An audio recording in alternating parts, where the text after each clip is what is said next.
ఐఐటీలో ఐఐటీలో BTech చేయాలనేది మీ డ్రీమా? అయితే ఇది ఇండియాలో ఒకే ఒక యూనివర్సిటీ వల్ల సాధ్యం. అదే జేకే లక్ష్మీపతి యూనివర్సిటీ. ఇప్పుడే సంప్రదించండి.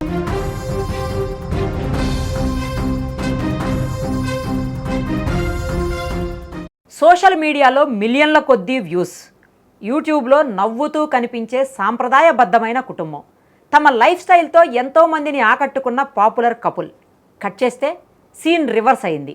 ఆ నవ్వుల వెనుక కోట్ల రూపాయల మోసాల సామ్రాజ్యం ఉందనే షాకింగ్ నిజాలు తెలుగు రాష్ట్రాలతో యూకేలోనూ షేక్ చేస్తున్నాయి. ప్రముఖ యూట్యూబ్ ఛానల్ నందూస్ వరల్డ్ రమానందన, ఆమె భర్త జాగర్లమూడి మధుకర్ చుట్టూ ఇప్పుడు వీసా స్కామ్ ఉచ్చు గట్టిగా బిగుసుకుంది.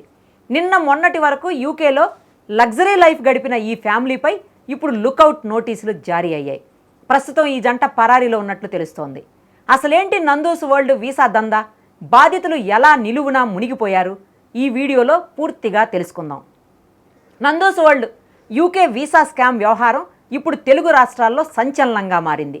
అసలు ఈ కథ ఎలా బయటపడిందంటే, ఎన్టీఆర్ జిల్లా ఇబ్రహీంపట్నానికి చెందిన మామిళ్లపల్లి శివక్రాంతి కుమార్ అనే యువకుడు గతంలో లండన్లో చదువుకున్నాడు. అక్కడ అతనికి నందు భర్త మధుకర్తో పరిచయం ఏర్పడింది.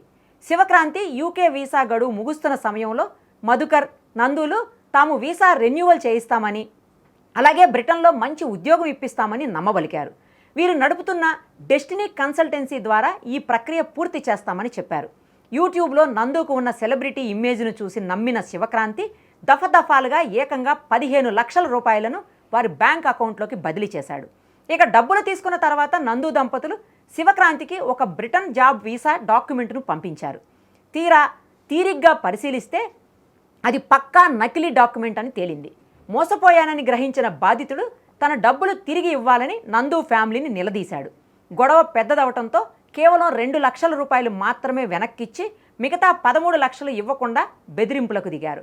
దీంతో బాధితుడు ఇబ్రహీంపట్నం పోలీసులను ఆశ్రయించి ఆధారాలతో సహా ఫిర్యాదు చేశాడు. పోలీసులు కేసు నమోదు చేయడంతో ఒక్కొక్కటిగా వీరి మోసాలు బయటపడ్డాయి.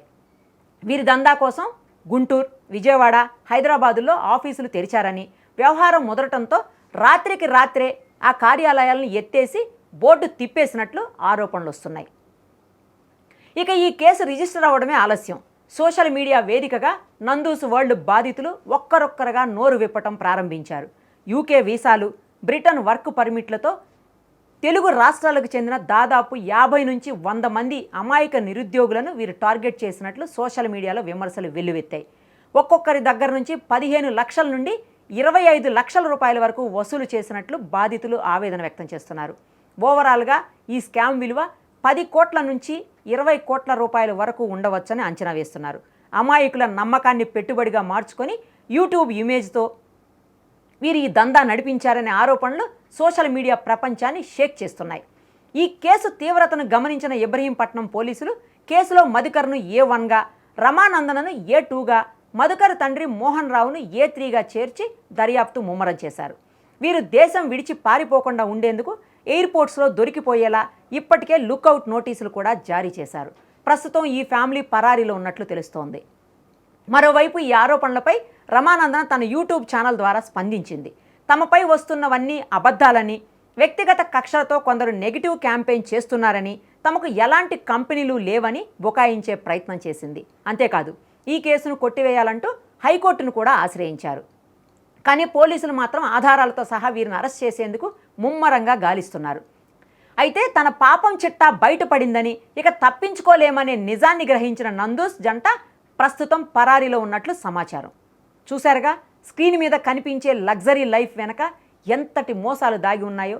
యూట్యూబ్ ఛానల్లో లక్షల మంది ఫాలోవర్స్ ఉన్నారు కదా అని కళ్ళు మూసుకుని నమ్మితే జీవితాంతం సంపాదించిన డబ్బులు ఎలా ఆవిరైపోతాయో అనటానికి ఈ నందూస్ వరల్డ్ ఘటనే ఉదాహరణ. విదేశీ ఉద్యోగాలు, వీసాల పేరుతో నమ్మించే ఇలాంటి కన్సల్టెన్సీల పట్ల నిరుద్యోగులు, విద్యార్థులు ఎంతో జాగ్రత్తగా ఉండాలో ఈ ఘటనే నిదర్శనం.